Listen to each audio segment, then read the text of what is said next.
안녕하세요. 사연에 빠지다의 DJ 민영입니다. 오늘도 두 가지 사연 준비되어 있는데요. 끝까지 함께 해주실 거죠? 그럼 오늘의 사연도 함께 만나볼게요. 구독과 좋아요 버튼도 잊지 말고 꾹 눌러주세요.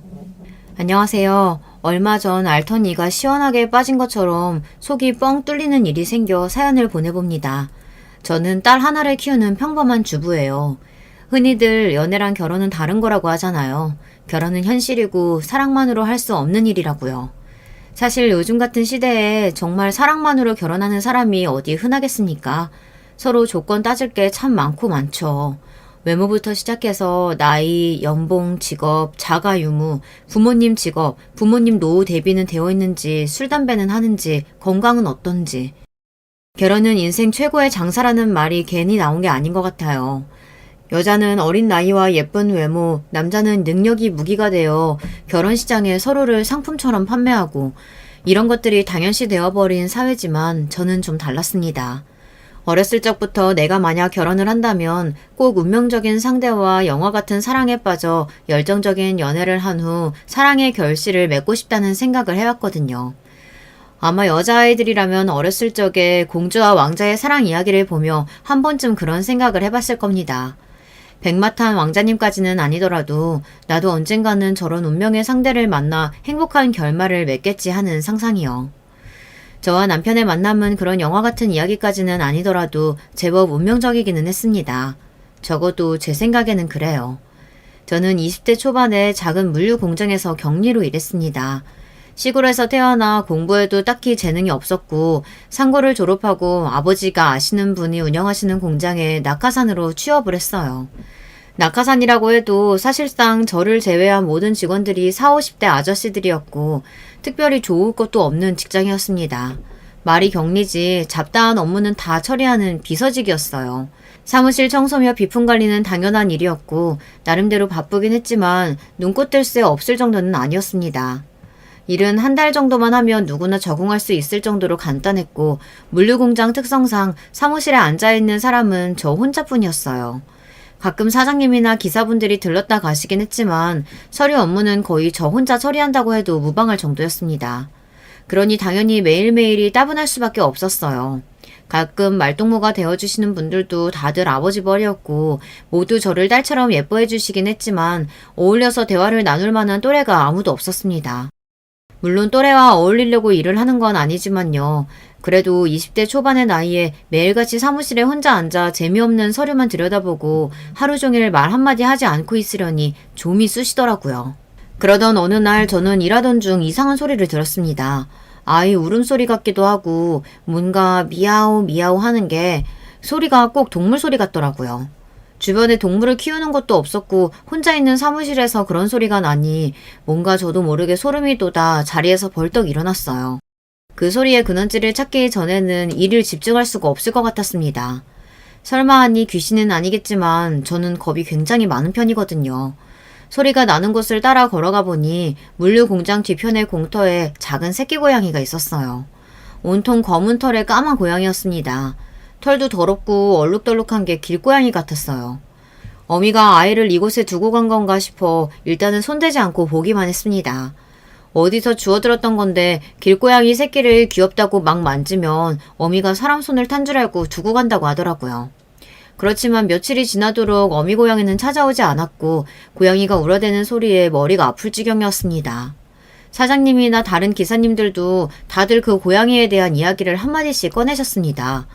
대부분 그냥 고양이도 아니고 온몸이 까만색 검은 고양이다 보니 부정탄다, 재수없다며 가져다 멀리 내다버리라는 말씀을 하셨어요.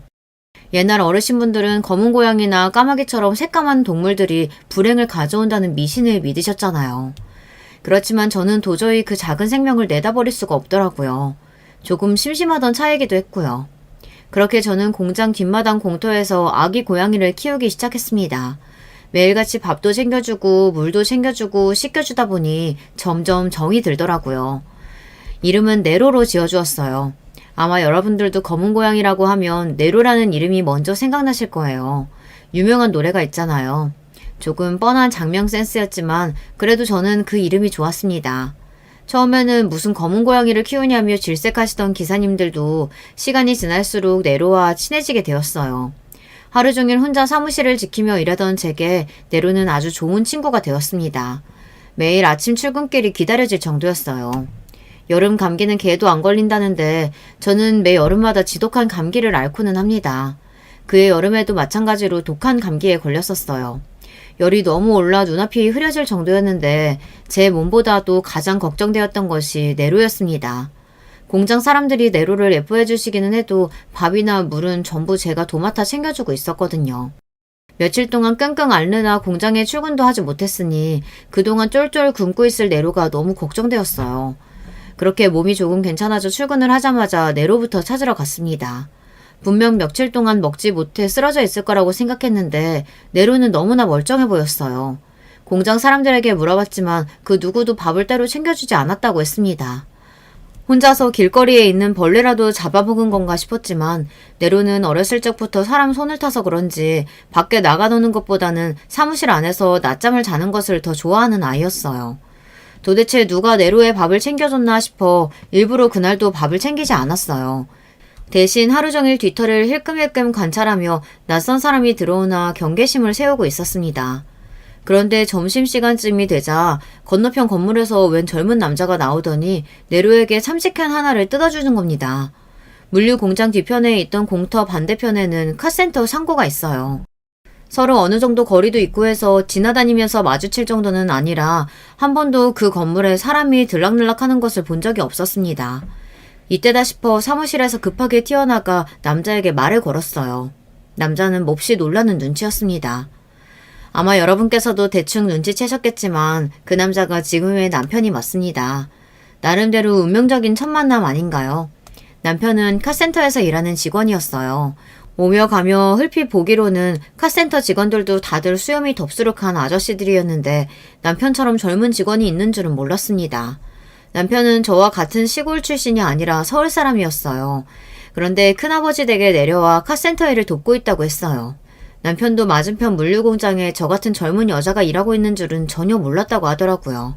저희 둘은 그 일대에서 유일한 20대였고 자연스럽게 친해질 수밖에 없었습니다. 네로가 저희 둘을 이어준 큐피트였던 셈이죠. 그 뒤로도 점심시간마다 네로 밥도 챙겨주고 공터에 앉아 대화를 나누기도 하고 일이 끝나면 근처 식당이나 카페에서 데이트 아닌 데이트를 하기도 하며 사이가 점점 가까워졌습니다.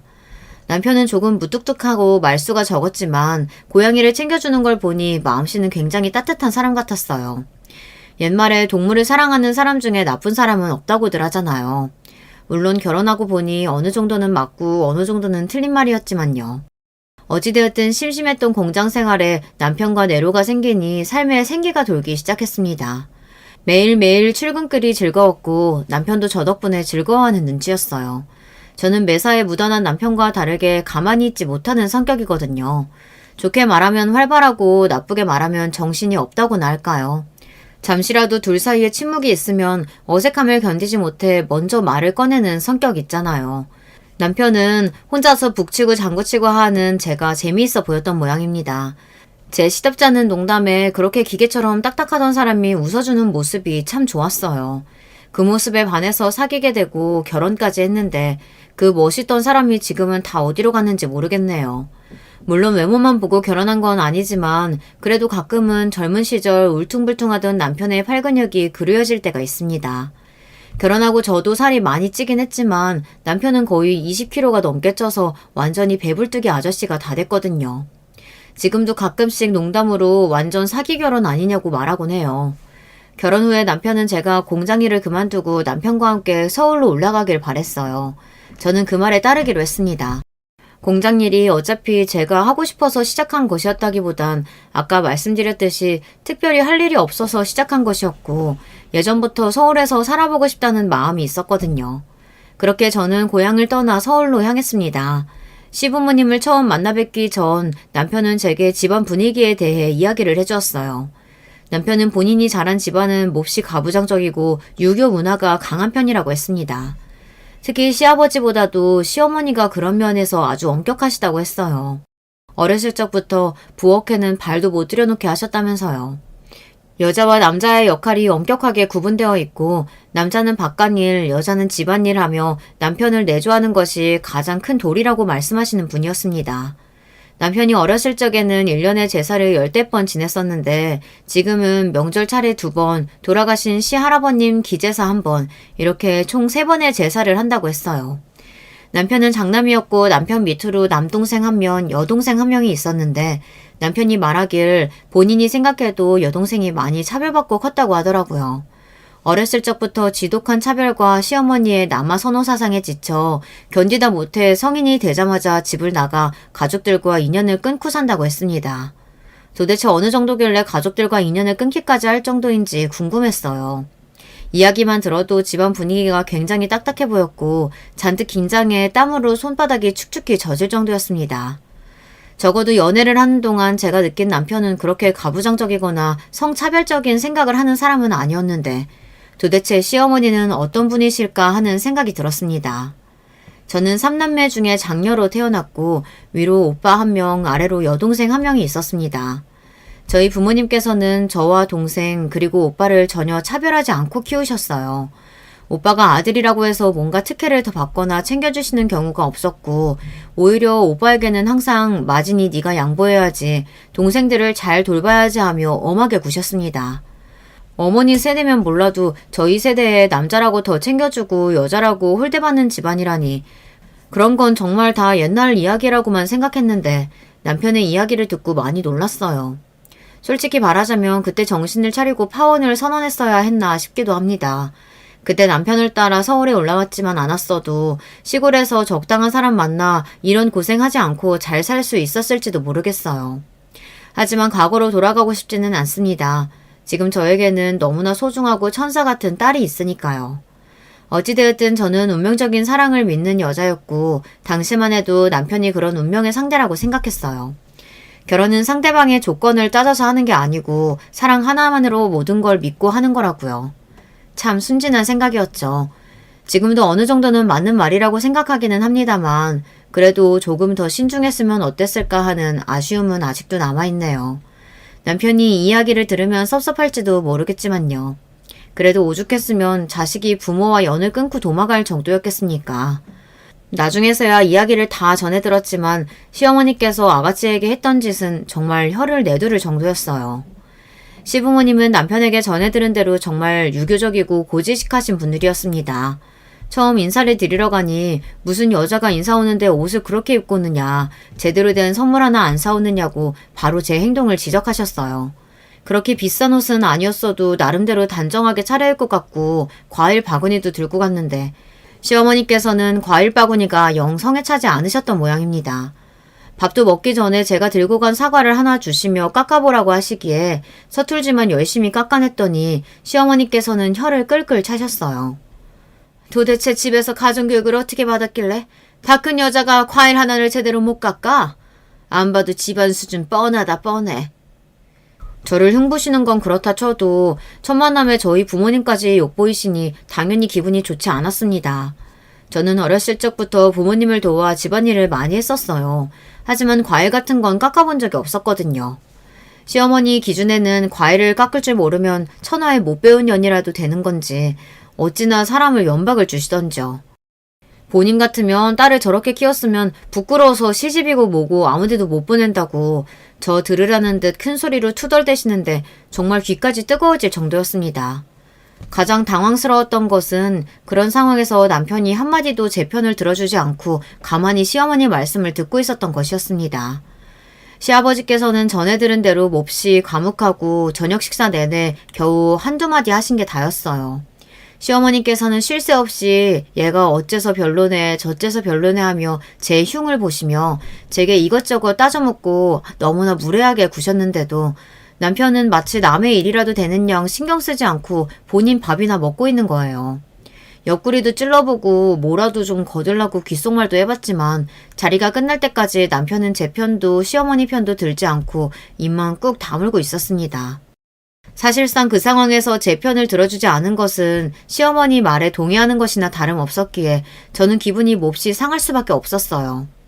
나중에 집에서 나와서야 남편은 제게 내가 말하지 않았냐, 우리 어머니 성격 좀 극성맞으시다, 내가 뭐라고 한다고 그 말 두신 분도 아니고 괜히 거기서 네 편을 들면 어머니 짜증만 더 내시고 입 다물고 있는 게 나았다, 어차피 결혼하면 자주 보고 살 사이도 아닌데 괜히 서로 얼굴 붉히지 말고 그냥 좋은 게 좋은 거다 하고 넘어가자. 이렇게 말하며 위로 아닌 위로를 해주었어요. 그때는 남편 말도 어느 정도 일리가 있다고 생각했고 저만 조금 참으면 다 끝날 일이라고 생각했습니다. 결혼 준비를 하면서도 시어머니께서는 본인이 결혼하기라도 하시는 듯 하나부터 열까지 전부 다 참견을 하셨어요. 그 소식을 들은 부모님께서는 참 극성맞은 사람이라며 이해가 안 된다고 고개를 저으셨습니다. 결혼 준비는 거의 서울에서 이루어졌기에 고향 시골에 계신 부모님께서는 참여를 많이 하지 못하셨는데요. 시어머니께서는 그것도 불만이셨는지 꼬투리를 잡지 못해 난리였습니다. 참도 못한 우리 부모님께서 시어머니께 연락해 도대체 왜 그러시는 거냐, 정말 너무하시는 거 아니냐 따지고 들자 시어머니께서는 저희 부모님께 딸 가진 죄인이다 생각하고 참으셔야지 그거 조금 못 참고 이렇게 바로 연락해서 쪼아대면 딸 시집 보내고 어떻게 하시려고 그러냐. 원래 딸은 출가 외인인 거 모르시냐. 이러며 적반하장으로 뻔뻔하게 구셨습니다. 부모님께서는 그런 시어머니의 대답에 저를 상식 밖의 집안이랑은 도저히 결혼 못 시키겠다며 남편이 좋든 말든 무조건 파혼하라 하셨고 결혼이 한번 엎어질 뻔했어요. 추후에 앞뒤 사정을 다 전해 들으신 시아버지께서 직접 시골 고향까지 내려가 부모님께 사과를 하시고 어찌저찌 잘 마무리가 되어 파혼은 면하게 되었습니다. 그때는 참 순진하게도 그게 처음이자 마지막 실현일 거라고 생각했어요. 결혼만 하면 그냥 아무 문제 없이 잘 살 수 있을 거라고 생각했었죠. 남편 말대로 결혼은 당사자끼리 하는 거니 결혼 후에는 시어머니와 마주칠 일이 별로 없을 거라고 생각했거든요. 그래서 마냥 행복했습니다. 가진 것도 없고 모아둔 것도 없었지만 진정으로 운명의 짝을 만나서 행복한 결말을 맞을 일만 남았다고 생각했어요. 하지만 진정한 시련은 결혼을 하고 나서부터 본격적으로 시작되었습니다. 결혼 후에는 우리 둘이서만 지내고 시부모님 볼 일은 없을 거라던 남편 말과는 다르게 시어머니께서는 매일같이 저희의 신혼집을 드나드셨어요. 참다 못해 비밀번호를 한번 바꾸니 어찌나 성을 내시던지요. 내가 우리 아들 사는 집 오겠다는데 네가 뭔데 시애미를 못 오게 하냐며 동네가 떠나가라 악을 쓰시길래 결국 다시 비밀번호를 알려드렸습니다. 도대체가 남편이랑 결혼을 한 건지 시어머니랑 결혼을 한 건지 알 수가 없었어요. 알고 보니 남편이 결혼하기 전에는 시어머니께서 서울부터 제가 살던 고향까지 일주일에 한 번씩은 반찬을 싸들고 내려와 남편을 보살펴 주셨다고 했습니다. 청소며 빨래며 시어머니께서 내려와 전부 다 해주시고 어린애나 다름없이 보살펴 줬더라고요. 어렸을 적부터 부엌에는 한 번도 들어가 본 적이 없던 사람이 혼자 산다고 했을 때 이상한 점을 느꼈어야 했는데 연애 시절에는 한 번도 남편이 지내고 있는 집에 가본 적이 없어 몰랐습니다. 평생을 시어머니의 보살핌 아래에서 자라서인지 남편은 지 손으로 밥 한 번 못 차려 먹는 인간이었어요. 밥도 못 차려 먹는 사람이 카센터에서 차 정비는 도대체 어떻게 하고 살았는지 모르겠습니다. 부모님 이야기를 전해 듣고는 집안일에 좀 서툴겠거니 생각은 했지만 정말 아무것도 할 줄 모르는 사람일 거라고는 상상도 못했어요. 남편에게 이제와 집안일 좀 도와라 말해봤자 평생을 걸쳐서 만들어온 습관이 고쳐질 리가 없었죠. 어차피 집에서 전업주부이라며 살림하고 있었으니 굳이 남편에게 집안일을 시킬 생각도 없었습니다.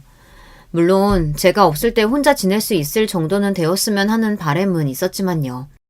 어찌됐든 남편에게 이제부터 내가 집안일을 도맡아 할 테니 시어머니께 제발 그만 좀 와달라 부탁 좀 해주라 말했고 처음에는 제가 시킨 대로 이제 안 오셔도 된다 몇 번 거절하던 남편은 그래도 본인 어머니고 평생 살아온 습관이 남아있는지 아무리 거절해도 막무가내로 찾아오시는 시어머니를 점점 나몰라라 했습니다.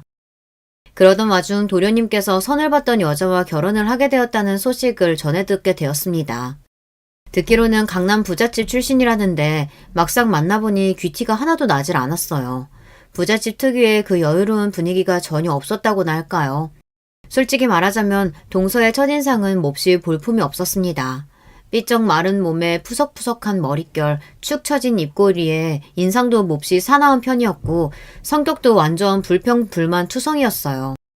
둘은 앞서 말했듯 선자리에서 만난 사이였는데 도련님은 솔직히 동서를 별로 마음에 들어하지 않았어요. 그런데 시어머니께서 동서 집안 조건을 보고 결혼을 밀어붙인 것이었습니다. 저와 남편이 결혼할 때와는 180도 다른 모습으로 동서 비위를 맞추기 위해 살살 웃고 있는 시어머니의 얼굴을 보니 참 어처구니가 없었습니다.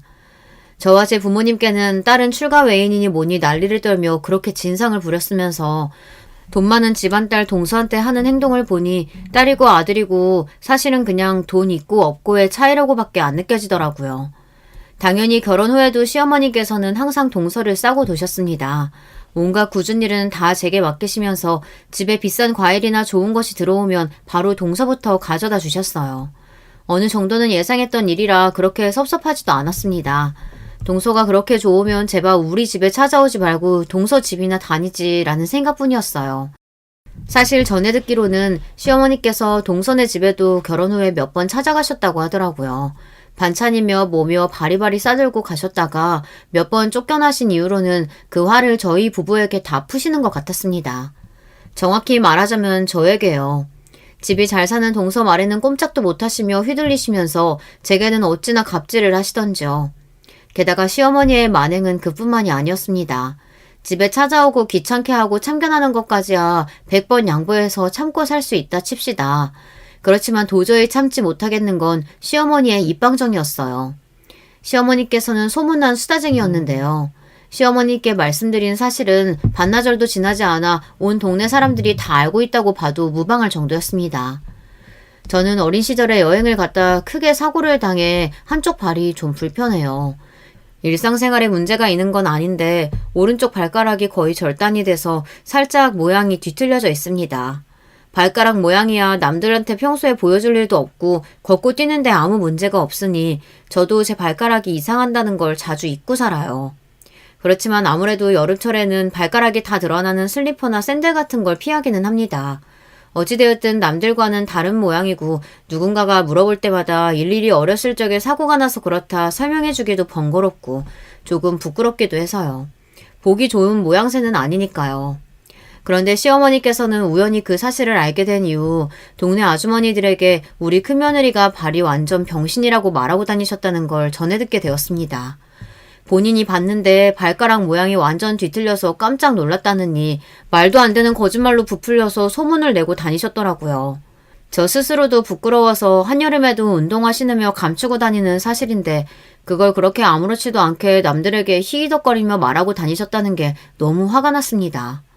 게다가 일상생활에 아무런 문제도 없는데 저를 완전 저른바리처럼 묘사하고 다니셔서 시댁 옆집에 사시는 아주머니께서는 제가 장애를 가진 사람이라고 생각하셨대요. 저를 처음 만나보시고는 멀쩡하다며 놀라시더라고요. 시어머니께 도대체 왜 그렇게 말씀을 하고 다니시는 거냐, 불쾌하니 그만 해주셨으면 좋겠다 말씀드리니 그게 뭐가 그렇게 불편해서 난리를 치는 거냐며 내가 없는 말 지어낸 것도 아니고 적반하장으로 화를 내셨습니다. 정말 수백 번 양보해서 제 얘기를 하고 다니는 것까지는 참을 인자생이며 참을 수 있었어요. 그렇지만 한 번은 정말 제대로 폭발했던 일이 있었습니다. 결혼 후 얼마 지나지 않아 저희 어머니께서 유방암 선고를 받고 투병을 하시게 되었어요. 그 사실을 처음 전해 들었을 때 어찌나 눈물이 쏟아지던지요. 고향 떠나 멀리서 지낸다는 이유로 자주 연락도 못 드리고 장녀로서 어머니를 잘 챙겨드리지도 못했던 것 같아 죄책감 뿐이었습니다. 남편에게 사정을 이야기하고 허락을 받아 한 달에 일주일 정도 고향에 내려가 어머니를 간병하기로 했어요. 어머니께서는 날이 갈수록 수척해졌지만 그래도 항암이 효과가 좋아 큰 문제 없이 수술을 진행하게 되었습니다. 시어머니께서는 제가 어머니를 간병하기 위해 고향을 왔다 갔다 한다는 사실을 아시고서는 불같이 화를 내셨어요. 딸은 출가 외인이라고 몇 번을 말해야 알겠냐. 집에 밥 챙겨주고 빨래해주고 청소할 사람이 있어야지 하루 이틀도 아니고 일주일씩이나 집을 비우는 게 말이 되냐. 겨우 이런 식으로 내조하려고 나보고 집 드나들지 말라고 그렇게 큰 소리를 뻥뻥 친 거냐면서요. 저는 그런 시어머니께 그럼 어머니가 다 죽어가시는데 집에서 남편 밥이나 차리면서 나 몰라라 하라는 거냐. 저는 도저히 그렇게는 못하겠다. 남편도 허락해준 걸 왜 시어머니께서 나서서 뭐라고 하시냐 따지고 들었고 시어머니께서는 얘가 어디서 윗사람에게 눈 똑바로 치켜뜨고 대드는 거냐며 기가 막혀 하셨습니다. 아무리 그래도 결혼을 했으면 남편을 먼저 돌봐야지 우리 아들 밥도 제대로 못 먹고 다니겠다며 안쓰러워 하시는데 남의 부모 암 걸린 건 아무렇지도 않고 본인 자식 꼴랑 일주일 동안 제 손으로 밥 차려 먹는 건 그렇게 안타깝다니 다시 생각해도 참 어이가 없네요. 어머니께서는 유방절제술을 받으셨고 천만다행으로 그 후 몸이 잘 회복되어 지금은 완치된 상태로 잘 지내고 계십니다. 보통 유방암 환자들은 유방 절제술을 받은 후 모양을 재건하는 성형수술을 받아요. 미용 목적이 아니라 갑작스레 유방이 사라지면 환자에게 정신적 충격이 크기 때문에 치료 목적으로 진행되는 과정입니다. 어머니께서도 수술을 받으셨고 시어머니께서는 그 사실을 전해 들으시고는 동네 아주머니들께 또 질낮은 소리를 하고 다니셨어요. 사돈 여자가 유방암에 걸려서 수술을 했는데 새가슴이 생겨서 너무 부럽다면서요. 남편이 좋아하는 거 아닌가 몰라 하시며 깔깔 웃으시는데 정말 너무 화가 났습니다. 아무리 입이 싸도 그렇지 어떻게 생사를 오가는 수술을 하시고 겨우 회복하신 남의 어머니를 그렇게 사람들 앞에서 웃음거리로 만들 수 있나요? 그날은 결혼하고 처음으로 너무 화가 나서 어머니께 소리를 바락바락 지른 날이었습니다. 다시는 제 어머니 이야기 입 밖으로 꺼내지도 마시라. 한 번만 더 이런 일 생기면 시어머니고 뭐고 진짜 안 참겠다. 미친 사람처럼 소리를 지르니 그날 이후로 그 얘기는 일절 꺼내시지 않더라고요. 그러던 어느 날이었습니다. 갑작스레 시댁에서 연락이 왔는데 저녁에 밥을 먹으러 오라고 하셨어요. 아무 날도 아닌데 갑자기 웬 식사인가 싶었는데 알고 보니 집 나가서 연락 안 하고 산다던 아가씨가 돌아왔다고 했습니다. 엄밀히 말하자면 돌아온 건 아니고 우연한 기회로 연락이 닿았다고 했어요. 세상 참 좁다지만 이런 인연이 다 있구나 싶었습니다. 글쎄 동서와 아가씨가 같은 직장에서 일하던 동료였던 겁니다. 동서를 데리러 갔던 도련님이 회사의 로비에서 우연히 아가씨와 마주쳐서 이런 식사 자리가 마련된 것이었어요. 이야기로만 전해 듣던 아가씨는 생각보다 더 집안 사람들과 사이가 좋지 않아 보였어요. 넌 오랜만에 와서 인사한다는 애가 표정이 그게 뭐니? 여자애가 그래서 어디 시집이나 제대로 가겠어? 시어머니께서는 쉴 새 없이 아가씨에게 잔소리를 쏟아내셨고 아가씨의 표정은 점점 더 어두워져 갔어요. 결국 밥을 몇 숟갈 뜨던 아가씨는 쾅소리 나게 수저를 내려놓고 한숨을 내쉬었습니다. 내가 이럴 줄 알고 안 오려고 했어. 오빠가 하도 오라고 난리여서 왔는데 엄마는 어떻게 이렇게 변한 게 하나도 없어? 아니, 변할 리가 없지. 내가 괜한 기대를 했나 보다. 그냥 딸 없는 셈 치고 앞으로도 이렇게 살자 우리. 다시는 연락하지 마. 그렇게 아가씨는 자리를 박차고 일어나 나가버렸고 자리는 엉망이 되었어요. 아가씨는 동서와 같이 평범한 회사에서 일하고 있었지만 사실 줄곧 그림을 그리고 싶어 했다고 해요. 어릴 적부터 그림에 재능이 있었고 항상 대회에 나가서 상을 타올 정도였지만 시어머니께서 격하게 반대하시는 바람에 결국 위대에 진학을 하지 못했다고 하더라고요. 여자는 자고로 많이 배워봤자 아무 쓸모가 없다면서요. 남편과 도련님은 배우고 싶다는 것이 있으면 아무리 비싼 것이라도 다 학원에 등록해주고 있는 힘껏 지원해주셨던 것과는 정반대의 행동이었습니다. 남편과 도련님이 크는 내내 부엌 한번 들여다보지 않았을 때 아가씨께서는 어린 나이부터 시어머니를 도와 집안일을 다 했어요. 답은 뻔히 정해져 있죠. 남편이란 사람이 제가 어렸을 적에 이랬다며 아무렇지도 않게 이런 이야기를 해오더라고요. 참 기가 찼습니다. 장남이 되어서 동생들을 잘 돌보지 못한 것을 부끄러워하지는 못할 망정 4살이나 어린 동생들에게 본인 밥을 차리게 하고 본인 방 청소를 하게 한 것을 전혀 부끄럽게 여기지 않더라고요. 그런 걸 부끄러워할 사람이었으면 애초에 자기 손으로 밥을 차려 먹었겠지만 말입니다. 모든 이야기를 다 전해들은 건 아니지만 아가씨가 어떤 환경에서 코았을지 모든 것이 뻔하게 그려졌어요. 매사에 오빠들에게 뒤처져 집안에서는 항상 뒷전, 그러면서 굳은 일은 전부 다 본인 차지. 지금에 와서 제가 이 집안에서 맡고 있는 역할과 크게 다를 바가 없었습니다. 저라도 그런 환경에서는 도저히 견디지 못했을 것 같아요. 아무리 부모 자식 간의 인연은 쉽게 끊어지지 않는다지만 아가씨라고 그 어린 나이에 부모 품을 떠나는 게 쉬운 일은 아니었겠죠. 그 긴 세월 동안 얼마나 가슴에 맺힌 한이 많았으면 그렇게 인연을 끊어버렸겠어요. 낳아주고 길러줬다고 다가 아니지 않습니까? 다들 본인도 모르게 어렸을 적에 받은 상처를 평생 안고 살아가는 법인데 저는 아가씨의 심정이 충분히 이해가 됐습니다. 그 뒤로도 정말 서러운 일들이 많았지만 지금 가장 생각나는 건 제가 임신했을 때예요. 입덧 안 하고 지나가는 사람들도 있다지만 저는 정말 입덧이 심했어요. 음식 냄새만 맡아도 구역질이 올라올 정도였으니까요. 그런 제게 남편은 매일같이 아침을 차려주기를 요구했어요. 그때만큼은 정말 남편이 왜 남의 편인지 알겠더라고요. 본인 아이를 뱃속에 품은 여자가 음식 냄새도 못 맡아 힘들어하는데 어떻게 해서든지 아침만은 꼭 처먹어야겠는지. 그렇다고 시어머니를 불러 아침을 차려달라 할 수도 없으니 구역질을 참아가며 아침을 차려주긴 했습니다. 그런 제게 남편은 입덧이 그렇게 심하냐, 남들도 다 아는 임신인데 왜 너만 그렇게 증상이 심하냐, 속 편한 소리나 해대고 있고 정말 다시 생각해도 열불이 차오르네요. 예쁜 딸이 태어난 후로 그래도 일상에 조금이나마 행복이 찾아왔습니다. 아이가 방긋방긋 웃는 얼굴만 봐도 힘이 났어요. 남편은 당연히 산후조리고 뭐고 아는 게 아무것도 없었고 아이를 낳고도 평소처럼 제가 집안일을 하기를 바랬습니다. 연애할 때는 그저 조금 무뚝뚝하고 무신경하다고 생각했던 것이 결혼하고 좀 살아보고 나니 정말 최악이더라고요. 한번 대판 싸우고 난 뒤로 그나마 조금 육아를 도와주기는 했습니다만 사실상 육아며 집안일이며 전부 제 차지였어요. 아이는 너무 예뻤지만 몸은 많이 고됐습니다. 그러던 중 기제사 날이 돌아왔어요. 결혼한 후부터 명절이며 시할아버님 기제사까지 1년에 3번씩 꼬박꼬박 제사를 했고 그때마다 시댁에 가면 시어머니는 몸이 안 좋으시다며 하는 둥 마는 둥 동서는 바쁘다며 저녁쯤에 시댁을 찾아왔기에 사실상 거의 다 제 몫이었습니다.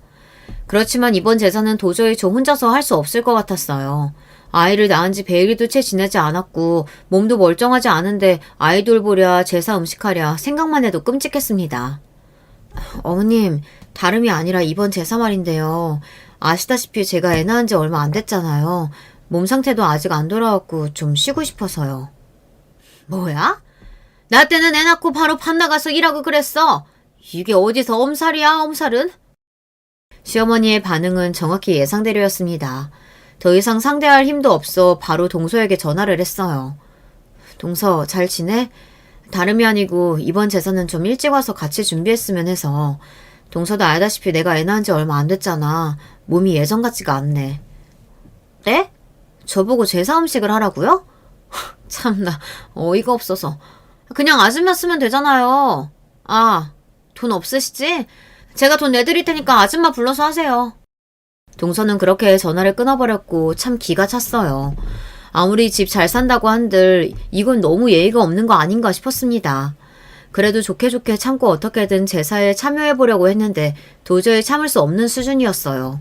결국 저는 시아버지께 전화를 드렸습니다.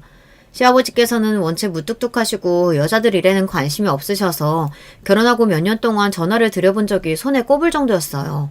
그런 시아버지께 이번 제사는 도저히 참여 못하겠다. 몸이 너무 안 좋다. 힘들다. 그동안의 일들을 쏟아내듯 모두 말씀드리니 가만히 듣고 계시던 시아버지께서는 알겠다며 이번 제사는 오지 말고 집에서 쉬라고 하셨습니다. 제가 집에서 쉬면 제사는 어떻게 되는 거지 조금 걱정이 되긴 했지만 그렇다고 제사에 갈 마음은 전혀 없어서 결국 남편만 보내게 되었어요. 그 와중에 남편은 저는 집에서 쉬는데 본인은 왜 제사에 가야 하냐며 투덜거렸는데 당신네 조상님이지 우리 집 조상님이냐 당연히 가야 하는 거 아니냐 짜증을 내니 그제서야 엉덩이를 떼더라고요. 그렇게 남편을 보내고 딸아이와 간만에 둘이서 평화로운 시간을 보내고 있는데 전화기에 불이 나게 연락이 오기 시작했어요. 신경이 쓰이긴 했지만 받지는 않았습니다. 그렇게 한숨 낮잠을 자고 일어나니 저녁이 다 되어서야 남편이 돌아왔고 완전히 녹초가 되어 있더라고요. 무슨 일 있냐고 물어봤더니 남편은 말도 말라며 제사에서 있었던 일들을 이야기해 주었는데요. 정말 믿기지 않는 이야기였습니다. 남편이 시댁에 도착하니 시어머니께서는 왜 혼자 왔냐며 설마 진짜 같이 안 온 거냐 물어오셨다고 합니다. 그때 시아버지께서 본인이 쉬라고 하셨다. 애 낳은 지 얼마 되지도 않았고 몸도 안 좋다고 해서 그러라고 했다 말씀해 주셨고 시어머니께서는 불만이 가득한 얼굴이었지만 시아버지가 그렇게 하라고 하셨다니 한마디 말도 못하고 뒤로 저에게 전화만 불이 나게 하셨던 것이었어요. 그럼 이 많은 제사 음식은 누가 다 해요? 나 손목도 아프고 허리도 아파서 오래 앉아있지도 못하는데. 작은 애네 불러서 같이 하면 되잖아. 그동안 작은 애가 제사 와서 한 게 뭐가 있어? 걔네 바쁜 거 몰라요? 매번 저녁 시간 다 돼서 오잖아. 오늘도 그러겠다고 할 게 뻔한데. 아휴, 내 팔자야. 시어머니께서는 투덜투덜대며 혼자서 제사 준비를 시작하셨고 아무래도 혼자 하기는 무리라고 생각하셨는지 결국 동서에게 전화를 하셨다고 해요. 예, 네 형님이 오늘 몸이 안 좋아서 제사에 못 온단다. 지금 네가 와가지고 나랑 같이 제사 음식 좀 해야겠다. 네? 아니 제가 분명 돈 주겠다고 아줌마 쓰라고 했는데 아줌마 안 부르셨어요? 제사 음식은 정성으로 하는 건데 무슨 아줌마는 아줌마야. 잔말 말고 지금 당장 와라. 저 지금 못 가요. 바빠요. 그럼 저녁에 갈 때 음식 좀 사갈게요. 됐죠? 아니, 얘가 지금 장난하는 것도 아니고 내가 너 좀 이뻐했다고 이렇게까지 경우 없이 굴어도 되는 거니? 지금 안 오면 한 소리 들을 줄 알아. 못 간다니까요. 그렇게 정성 중요하시면 어머니 혼자 하세요. 그렇게 동서는 전화를 끊어버렸고 시어머니께서는 몹시 역정을 내셨다고 해요. 한참을 고민하시던 어머니께서는 누군가에게 연락을 거셨는데 바로 아가씨였습니다. 당연히 아가씨는 처음엔 전화를 받지 않았지만 시어머니께서 하도 끈질기게 전화를 거니 결국 통화가 되었다고 하는데요. 시어머니께서는 오늘이 네 할아버지 제사인데 너 이런 식으로 조상님 무시하고 그러면 천벌 받는다. 아무리 네가 우리가 싫어도 부모 자식 연은 그렇게 쉽게 끊을 수 있는 게 아니다. 귀가 따가울 정도로 욕을 해대서 결국 아가씨께서 제사를 도와주러 오셨다고 하더라고요. 어렸을 적부터 시어머니 밑에서 구박받으며 제사를 수도 없이 도와서 그런지 아가씨는 완전히 제사 음식의 달인이라고 했어요. 아가씨가 온 지 1시간도 안 되어서 그 많던 제사 음식 준비가 다 끝났다고 하더라고요. 아가씨는 시부모님께 이번이 정말 마지막이다. 다시는 이 집에 올 일도 가족들 볼 일도 없을 거다. 할아버지께 인사드리고 가는 거라고 생각하고 온 거다. 자식으로서 도리는 이걸로 다 했다고 생각한다. 딱 잘라 말했고 그렇게 말하는 아가씨의 태도가 너무 단호해서 시어머니께서도 별 말을 더 붙이지 못하셨다고 했어요. 제사가 끝나고 나서야 시댁에 찾아온 동서는 아가씨를 보고 좀 놀란 눈치였대요. 그렇지만 아가씨가 별말 안 하고 아는 척도 안 하니 안심하고 평소처럼 떠들어대기 시작했다고 하더라고요. 아니, 제사 음식 사는 게 뭐가 어때서 그렇다고 그렇게 유난이세요? 요즘 세상에 하나부터 열까지 직접 하는지 별로 없어요. 돈이 그렇게 아까우세요? 제가 돈 드린다고 했잖아요. 하도 돈 말끝마다 돈 자랑을 해대니 결국 듣다 못한 아가씨가 소리를 빽 질렀다고 했어요. 여기서부터가 정말 놀랄 노자예요. 남편에게 이야기를 전해 듣는 내내 입이 안 다물어질 정도였습니다. 알고 보니 동서가 회사에서 따돌림을 당하고 있다고 하더라고요.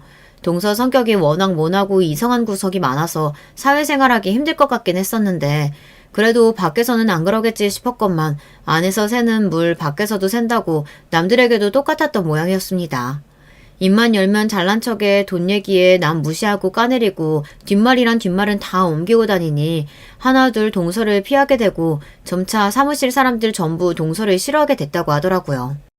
본인 말로는 돈 많아서 회사는 그냥 취미로 다니는 거라는데 매일같이 회사에 불평불만 투덜투덜거리고 사무실 분위기를 망치길래 한 번은 상사가 그렇게 회사가 불만이고 취미로 다니는 거면 그냥 그만두라고 호통을 친 적이 있다고 했습니다. 그런 일을 겪어도 동서는 여전히 회사에 다녔다고 하더라고요. 회사 사람들도 본인 말처럼 돈도 많고 취미로 다니는 거면 때려쳐버리면 될 텐데 왜 저렇게까지 투덜대면서 회사에 붙어있는 건지 모르겠다는 반응이었다고 해요. 회사에 당신 빚쟁이 찾아오는 거 모르는 사람 없어. 저렇게 뻔뻔하고 입만 열면 거짓말인 여자가 도대체 누구랑 결혼했나 했더니 알고 보니 동서가 강남 출신의 잘 사는 집안 출신인 것은 사실인데 그건 다 옛날의 영광이고 동서 아버지 사업이 쫄딱 망한 후로는 빚더미에 시달리고 있는 처지였다고 하더라고요. 정말 들으면서도 어이가 없었어요.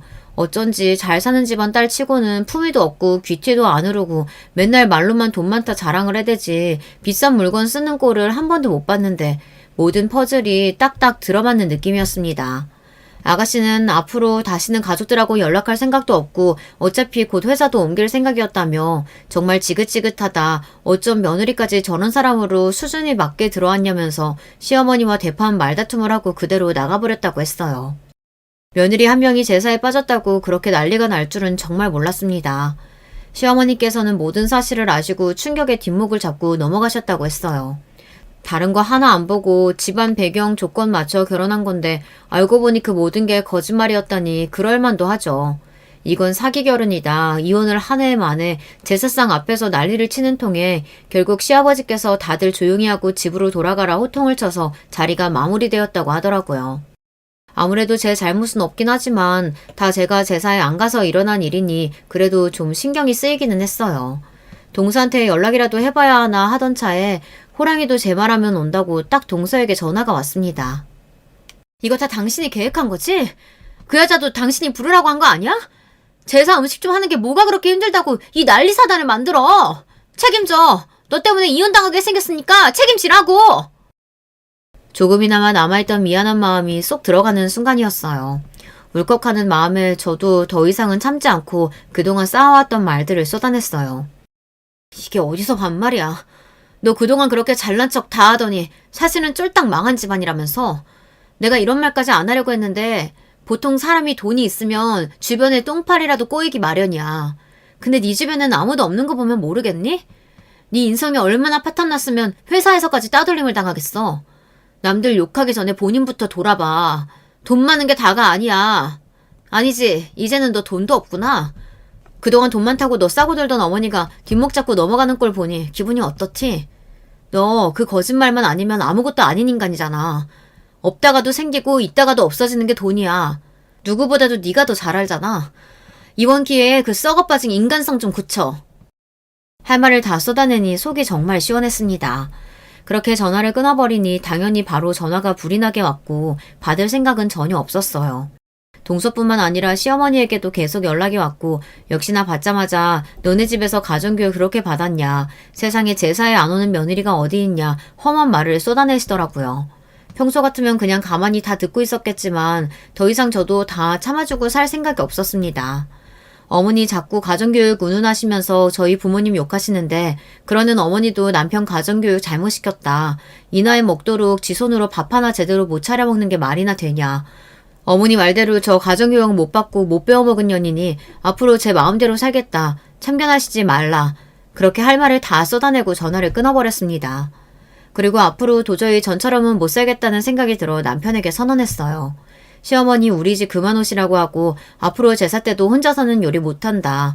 당신도 나이 그만큼 먹었으면 밥 정도는 혼자 차려 먹을 줄 알고 기본적인 집안일은 해야지. 나랑 어머니 없으면 혼자 할 줄 아는 게 도대체 뭐가 있냐. 앞으로는 당신 하녀처럼 하나부터 열까지 다 안 해주겠다 말하니 남편은 발끈하더라고요. 본인도 하면 잘한다. 당신 마음대로 해라. 누가 들으면 당신이 엄청 큰일 하고 있는 줄 알겠다면서요. 그런 남편을 보며 콧방귀를 뀌었습니다. 지금은 자존심이 상해서 큰 소리를 치지만 며칠 뒤면 제 앞에서 잘못했다 빌게 될 거라고 생각했어요. 남편이 제게 항복을 선언할 때까지 저는 밥도 차려주지 않고 빨래며 집안일도 하나도 해주지 않았습니다. 딱 저와 딸아이가 먹을 밥만 차리고 빨래도 마찬가지였어요. 그렇게 없는 사람 취급하며 며칠 지내니 혼자서 할 줄 아는 게 아무것도 없던 남편은 곤란해하는 게 딱 눈에 보이더라고요. 얼마 뒤면 잘못했다고 빌겠구나 싶었는데 갑자기 시어머니께서 저희 집에 찾아오셨어요.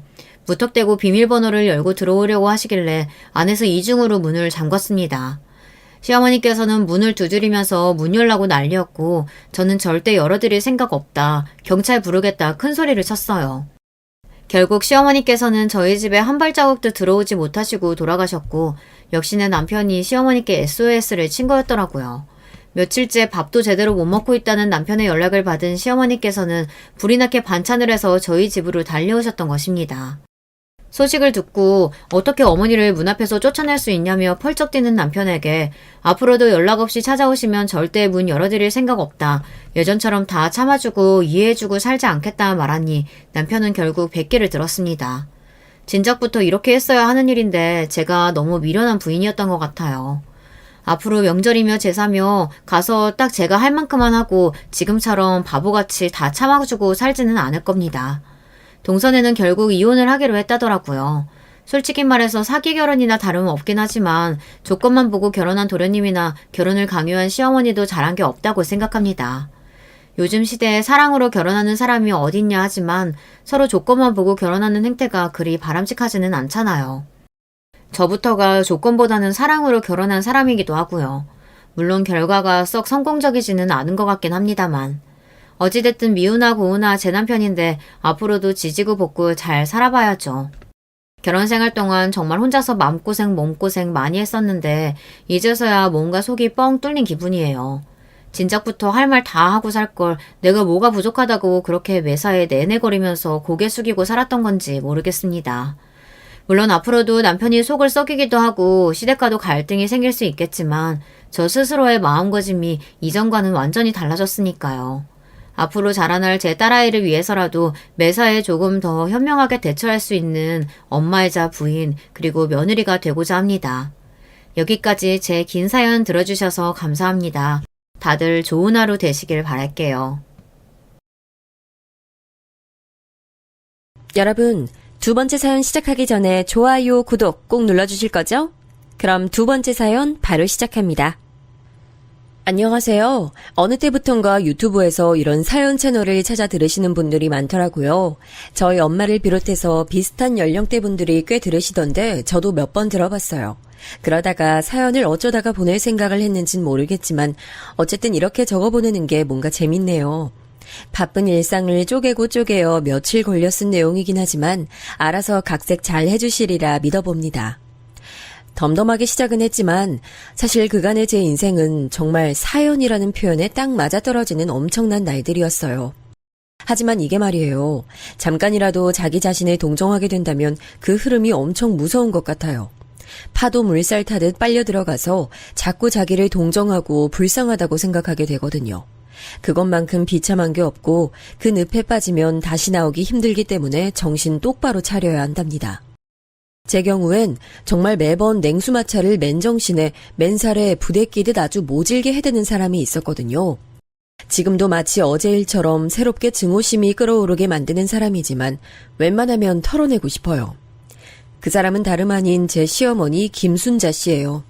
비록 가명이지만 이렇게 이름으로 표현하고 싶은 이유는 정말이지 도저히 어머니라는 명칭조차 붙이고 싶지 않은 사람이기 때문에 인간이 어쩜 저렇게 악랄하고 못됐을까 싶어요. 왜 그렇게 집에 돈이 없대냐? 아니, 돈 1, 2천도 없는 집이 어디 있어? 아무리 우리 정민이가 장가를 가긴 해야 한다만 어째 그렇게들 살았대? 엄마 뭐 하시냐? 아버지는? 이때 저는 좀 말하기 껄끄러웠던 게 연애할 때도 저를 싫어하시는 게 티가 났지만 결혼 앞두고 정말 너무 노골적으로 불만을 나타내시는 거예요. 남편이 그나마 막아준답시고 뭐라 말을 하긴 했어요. 엄마, 내가 유진이 아버님 일찍 하늘나라 가셨다고 미리 말씀드렸잖아요. 그걸 왜 물어봐요 진짜. 사람이 눈치가 없어 정말. 이땐 말이에요. 참 슬픈 얘기지만 그나마 남편이 저를 참 좋아했던 때인가 봐요. 결혼하고 싶어서 애가 탈 때니까 이렇게 편을 들었었나 싶더라고요. 하여간 어머니 앞에서 저를 감싸면서 그게 더 어머니에게 미움을 사는 일인지도 모르고 미련하게 편을 들었더랬죠. 어머니는 그때 일단 아들 앞에서 참는 듯 했지만 결혼 후에는 정말 끝도 없이 뭐라고 하시더군요. 심지어 저는 결혼하고서 2년 정도는 시댁에서 함께 살았어요. 어머니가 미리 살림 가르치기 전에는 절대 집 못 사준다고 하셨거든요. 우리 집 말이야. 보통 집이 아니야. 내가 힘들게 일고 온 집이라고. 근데 어중간하게 여자 잘못 들어와가지고 사고치면 답 없어. 집 사주는 게 무슨 남의 집 개 이름도 아니고 지도 갖고 온 거 얼마 없으면서 냉큼 남자 돈을 바래. 그런 건 안 되지. 안 될 일이야. 하나부터 열까지 내가 아주 다 가르쳐가지고 내보낼 거야. 그렇게 어머니랑 살던 2년간 정말 죽을 맛이었어요. 이건 과장도 뭣도 아니었습니다. 신우이는 결혼한 지 좀 됐는데 왜 그렇게 자기 남편이랑 싸워대는 건지 툭하면 자기 애들을 끌고 친정에 와서 자는 거예요. 그러면 어머니는 아주 당연한 듯 저한테 밥 준비를 시키셨어요. 보통의 시어머니들이 다 그렇듯 저한테 반말이며 막말을 마구 해대면서 말이죠. 야, 가서 밥 좀 안 쳐라. 마트 가서 장도 보고. 야, 거기 물 떨어지잖아. 얼른 행주로 닦아 얼른. 어머니는 정말 머리끝부터 발끝까지 저를 너무나 함부로 대하는 게 절로 느껴졌어요. 시키는 것도 한 번에 막 4-5가지를 시켜댔고 그중에 하나라도 제가 빠뜨리면 멍청하다면서 쭝을 대시더군요. 아니 일머리도 없고 멍청하고 대체 어디다 써먹냐? 아이 하여간 며느리라고 이런 걸 얻었으니 내 아들이 가서 주워온 걸 내가 누구한테 한탄을 해 진짜. 아이고 내 팔자야. 어머니의 이런 말투는 제 가슴에 상처는 둘째치고 정말 피가 철철 흐르게 만들더군요. 어쩜 그렇게 말씀을 모질게 해대시던지 게다가 시누이도 정말 만만치 않게 독한 인간이었어요. 제가 돈 없이 시집왔다는 걸 두고 그렇게 물고 늘어지며 은근히 까대는 거예요. 아니 우리 정민이 대단하지? 내 동생이지만 얘가 여간 잘난 애가 아니야. 옳게는 그거 확실히 알아야 돼. 진짜 복도 없지. 정민이가 장가를 이렇게 갔으니까 철민이라도 제대로 된 곳에 장가 보내야 돼. 아들 둘 다 가난한 집에 장모복 없는 곳에 보내기는 좀 그렇잖아. 너무 얄밉고 얄미운 게 저를 저격하는 말을 해놓고선 꼭 딴 데를 보더라고요. 그리고 잽싸게 화제를 돌려버려요. 우와, 엄마, 그게 뭐야? 게장이야? 나 먹을래. 좀 줘봐. 밥 없어? 제가 째려볼 틈도 주지 않고 그렇게 화제를 쓱 바꿔버리는 게 제 시누이였어요. 그리고 얼마나 자기 친정에 자주 들락거리는지 일주일에 3번씩은 왔던 것 같아요. 신우 남편은 그런 모양새가 싫었던지 다행히 처가댁에 자주 오지 않더라고요. 이 집에 오는 건 신우랑 신우네 애들뿐이었고요. 신우는 저를 이 집에서 쓰는 도우미로 생각하는지 자기 애들 목욕까지 시키더라고요. 있잖아, 올케.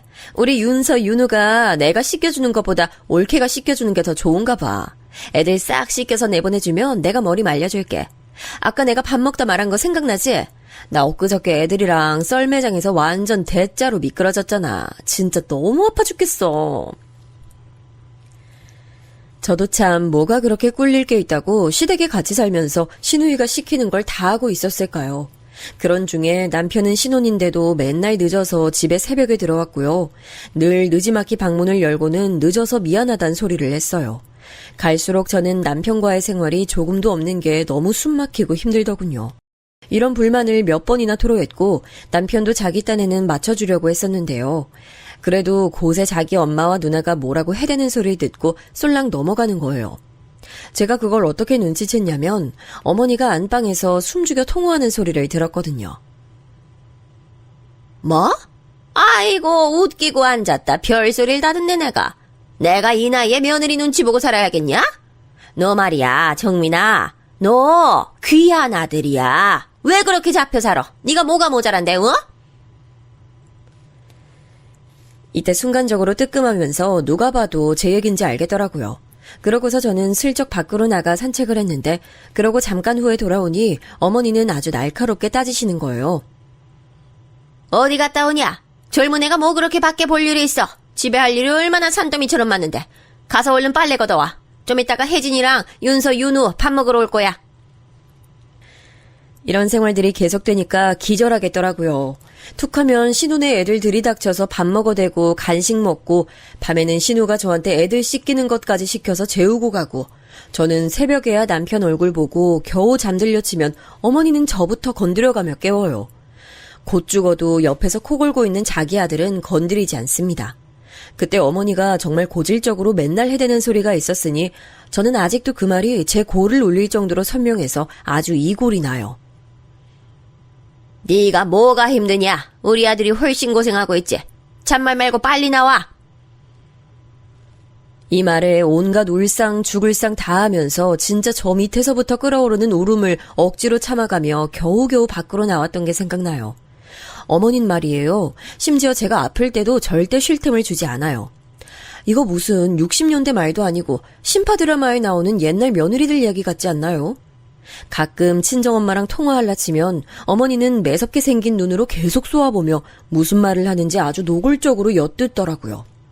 어쩌다가 제가 친정이라도 다녀오려고 하면 아주 죽을 기세로 저를 쥐잡듯 잡아요. 너는 아주 근본이 틀려먹었어. 아니 시댁에 얹혀 사는 주제에 제대로 해먹는 것도 없고 머리는 멍청해가지고 뭐가 그리 잘나서 친정 가서 들어왔는다고 그러냐? 네 엄마가 왔다 가라디? 어머니는 우리 엄마를 니네 엄마라고 부르면서 절대 사돈이란 단어를 쓰지 않더군요. 하다못해 우리 엄마가 저랑 자유로이 보기 힘드니 수박이랑 과일들을 사가지고 시댁에 찾아오신 적이 있었는데요. 어머니는 정말 너무너무 싫어 죽겠다는 티를 내는 거예요. 그냥 과일만 받아가지고 정말 한 10분, 20분 됐을까요? 곧장 우리 엄마를 나가게 만드는 거예요. 아이고 사돈 조금 있으면 딸내 와요. 보시다시피 집도 엉망이고 지금 할 일이 많아요. 나중에 시간만 있게 오세요. 그때 내가 연락하라고 하겠습니다. 그러면서 정말 내쫓듯 엄마를 내보냈고 엄마는 아주 머쓱한 얼굴로 현관에서 신발을 신었어요. 그러고 문을 나서는 엄마 뒷모습을 보는데 아찔하더군요. 내가 대체 왜 이러고 있을까? 난 뭘 위해 결혼을 했길래 내가 뭘 잘못한 게 있어서 이런 취급받아가며 이렇게 뒷집 순이처럼 살고 있나 싶었어요. 아빠 없이 엄마랑 둘이 사다 오던 중에 학교에서 왕따도 당하고 힘든 일도 겪었지만 이렇게 처절하게 상무시를 당하며 살아본 적이 없었거든요. 시기는 어느새 2년쯤 됐고 저는 남편에게 아주 큰 결단을 표했어요. 오빠, 우린 계속 이렇게 어머니랑 같이 사는 거야? 시간 지나면 나가자고 하지 않았어? 나 솔직히 말할게. 나 계속 이렇게 어머니랑 같이 살기 힘들어. 오빠는 이해 못 해주겠지만 나 스트레스 너무 많이 받아서 살이 이렇게나 빠졌어. 그 정도는 오빠도 알지 않아? 이때 정말 얼마나 한이 맺히던지 말하면서 피로감에 숨도 잘 안 쉬어지더군요. 남편은 그때 가운데서 치이는 게 자기도 싫었던지 본인도 어느 정도 생각은 했다고 하는 거예요. 결국 시간이 좀 걸리긴 했지만 우리는 크게 멀리 벗어나 보지도 못하고 5분 거리에 있는 집을 얻게 됐답니다. 그래도 저는 정말 단칸방이라도 어머니랑 붙어있지 않는 환경이 된 게 믿을 수가 없더라고요. 그 전갈처럼 날선 눈, 조금이라도 잘못 부르면 악을 쓸 것 같은 그 성난 입, 정말 그림자만 대충 봐도 저한텐 끔찍한 인간 군상이었어요. 그런데 말이에요. 저한텐 그렇게 뱀처럼 독살 맞고 마구 함부로 대하면서 며느리들은 아주 발밑에 깔고 밀면서 놀려던 우리 어머니가 있죠. 어떻게 그렇게 달라질 수가 있을까요? 똑같이 며느리를 봤는데 엄청 벼르면서 며느리 잡고 살겠다던 분이 말이에요. 갑자기 세상 자애롭고 현명하고 중립 잘 잡아주고 자상한 시어머니로 변한 거예요. 사람이 갑자기 변하면 죽는다던데 진심으로 저는 걱정이 밀려올 정도로 어머니 변화를 크게 체감했어요. 저뿐 아니라 신우조차 질투할 정도로 어머닌 그렇게 아주 다정다감한 분으로 변했어요. 초반에 절 부르던 호칭 야야는 고사하고 기분 나쁘고 성나면 이런 재수없는 연인의 모내에 하는 끔찍한 막말을 하시던 분이 호칭을 새아가로 바꾸셨다는 거예요. 다들 이런 변화에 놀라면서 저 역시 너무 놀랬지만 참 섬뜩하고 무서운 사실이 뭔지 아세요? 그렇게 변하고 새 사람이 되어 며느리를 대하게 된 우리 시어머니 말이에요. 그렇게 착하게 대하시는 그 며느리가 적어도 저는 아니었다는 거예요. 앞서 말씀드렸지만 며느리가 한 명이 아니고 두 명이거든요. 저는 큰 며느리, 작은 며느리 이렇게 있는데 그 며느리가 새로 들어오니 아주 개과천선, 환골탈태하듯 그렇게 잘해주시더군요. 이런 변화를 크게 새길 수밖에 없었던 이유는 제가 그 노릇을 그만두고 엎어버릴 때까지 어머니는 여전히 아주 올곧게 한 길을 가셨기 때문이에요. 잘해줘야 할 것 같은 작은 며느리한텐 자애로운 시어머니셨고 돈 없고 볼품 없고 보기만 해도 역겹고 짜증나는 큰 며느리는 여전히 밟아가며 한 번씩 말로 조근조근 두드려 패줘야 성이 풀렸어요. 그런 평행길을 정말 그 지독한 노친네가 아주 뚝심 있게 유지하셨죠. 전 동서와의 사이에서 나쁜 감정은 없었지만 어머니의 이런 말 같지도 않은 차별 행위가 계속되니 나중엔 동서도 싫어지고 다 짜증나더라고요. 우리 어머니가 그렇게 아예 며느리 자리를 만들어 놓고 저처럼 무시를 할 마음의 준비를 하고 있었는데 희한하게 그 자리를 치고 다른 여자가 들어왔어요. 도련님이 만나던 여자가 있었는데 임신했던 걸 알고도 어머니가 불러서 어찌나 모질게 굴어댔던지 그만 아기를 하늘나라에 보내게 됐는데요. 어쩌면 그 여자도 저보단 똑똑했던 것 같네요. 그런 쓰디쓴 경험을 한번 하고 나더니 그대로 헤어져 버렸어요. 저한테도 이런 말을 남겼었어요. 저는 이번에 일을 겪고 나니까 제대로 정신 차렸어요. 근데 이거 좀 예의 없는 말인 거 알지만요. 애도 없으시면서 왜 이런 집안에서 계속 꾹꾹 참으면서 사시는 거예요? 정말 너무 이해 안 가요. 더 늦기 전에 정신 차리셨으면 좋겠네요. 이러고 사라져버린 도련님의 전 여친. 그런데 그러고 정말 안 돼요. 맨날 그렇게 꼿꼿하게 자기 아들만 귀한 줄 아는 우리 어머님 앞에요. 새로운 며느리감이 나타난 거예요. 어머니 입장에서 절대 찬성할 수 없고 저 멀리 내쫓아버릴 조건의 며느리였어요. 연상이었고 키도 크고 어머니 말론 독하게 생긴 외모였고요. 그런데 아마 가장 용납할 수 없는 건 돌싱녀였다는 거예요. 다행히 자식은 없지만 일찍이 결혼했고 이혼한 지 시간이 많이 지났다더군요. 하여간 어머니가 도저히 용납할 수 있는 내용이 아니었는데도 어머니는 곧장 그 며느리를 품에 안고 쓰다듬게 되시더군요.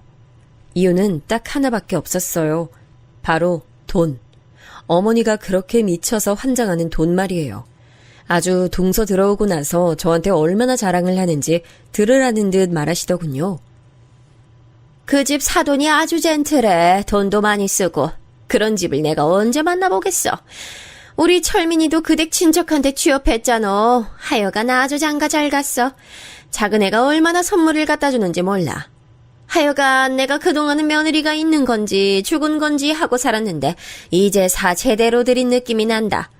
너는 좀 머리가 있으면 느끼는 게 있어라. 어? 이런 소리를 정말 매번 전화해서 해댔고 노골적으로 우리 둘이 같이 있는 자리에서도 차별을 내댔어요. 명절에 시댁에 같이 모였는데 자꾸 동서 보고는 앉아있으라는 거예요. 아이고, 새아가 뭘 움직이냐 움직여. 넌 그냥 아무것도 안 해도 돼. 선물도 사오고 용돈도 그렇게 줘놓고 뭘 밥까지 하려고 그래. 가만히 앉아서 그냥 주는 거 먹기나 해. 그러면서 모든 일은 다 저에게 몰아주는 어머니, 그리고 동서 비위를 맞춰서 자기도 뭘 얻어보려는 시누이까지 이때 저는 말없이 청심환을 털어먹으며 견뎠어요. 돌아오는 길 남편 역시 눈치 없이 이런 말을 해대는 거 아니겠어요? 그러고 보면 철민이 진짜 인생 잘 풀려. 쟤 그전에 백수되고 파혼했을 때 진짜 어떻게 사나 했다니까.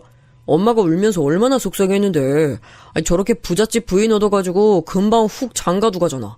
처가에서 직장도 턱 얻어주고 이번에 장인이 차도 뽑아주신 거 봐봐. 난 저런 차 언제 사보냐고. 듣고 있다가 제가 몇 마디 쏘아붙였는데 아무래도 말이에요. 남편이 저에게 세상 다 내려놓은 사람처럼 함부로 굴기 시작한 건 이때 같아요. 아마 그 전에 시댁에서 같이 살 때도 무의식 중에 그런 게 있었겠지만 그나마 신혼 에너지가 있어서 그런지 제 얘기도 들어주곤 했거든요. 근데 어느 순간부터 인간이 화로 가득 차 있고요. 제가 조금만 불만 얘기하거나 싫은 소리를 하면 성질을 내는 거예요. 눈을 이글거리며 여차하면 정말 물리적으로 뭐라도 저지를 기세로 말이에요. 야, 시끄러워. 한 번만 더 말하면 너 진짜 후회한다. 그만 얘기해, 시끄러우니까. 제가 뭘 그렇게 대단한 잘못을 했다고. 저는 그냥 남편이 너무 자기 눈하며 엄마 편만 들고 제 앞에서 저를 함부로 대하니까 표현을 했을 뿐이거든요. 오빠 진짜 왜 그래? 나는 내 의견 말도 못해? 아까 어머니가 동서랑 나한테 어떻게 하는지 봤잖아. 나한텐 계속 일 시키시고 나는 밥도 못 얻어먹었어. 집에 가서 뭔가 빨리 먹어야 될 것 같은 생각뿐이라고. 오빠는 내가 밥이나 먹고 있는지 챙겨봤어? 20명 다 되는 식구들 밥하면서 허기라도 채웠는지 봤냐고. 사실 생각해보면 제가 뭐 그리 심한 말을 했나요? 이 상황을 보고 그냥 상상만 해봐도요. 정말 100번 양보해서 사연 들어주시는 어머님 아버님들. 제가 본인 딸이라고 생각하면 가슴 아프지 않으세요? 우리 시어머니만 해도 본인 딸이 명절에 가서 반나절 설거지한 게 그렇게 약올라 죽겠는 분이거든요. 사위랑 싸워서 냉전 중인 것도 속상하고 사위 죽일 놈이라며 그렇게 욕을 하시는 분이에요. 근데 우리 남편은 말이에요. 이후로 정말 제가 믿을 수 없을 정도로 충격을 받았던 한참 시간이 지났는데도 잊혀지지 않는 일을 제게 저질렀어요. 아, 안 되겠다. 너 저쯤에서 세워줄 테니까 내릴래? 뭐?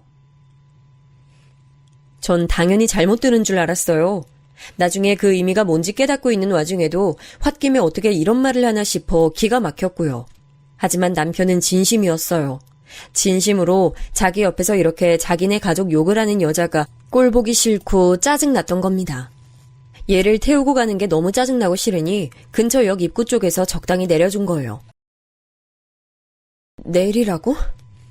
지금? 지금 여기서? 아니, 가만히 있어봐. 저기 사거리, 역 앞에서 내려줄게. 혼자 알아서 적당히 가. 집 근처잖아, 어차피. 저랑 시댁을 떠나 마트를 갔다가 돌아오는 길이었는데 아무리 가까운 길이라지만 자기 기분 나쁘다고 내리라니요. 결혼 생활 내에 이런 경험을 한 적이 없는데 진짜 어이가 없더라고요. 정말 서글픈 게 뭐냐면 왜 결혼 생활은 길어지면 길어질수록 시댁을 대하는 것도 경력이 높아져 가는데 왜 아무도 그 값을 안 쳐주는 걸까요? 당연하게 생각하고 외려 더 바라는 것만 많아지고 저를 괴롭히지 않으면 못 견디겠는 것 같더라고요.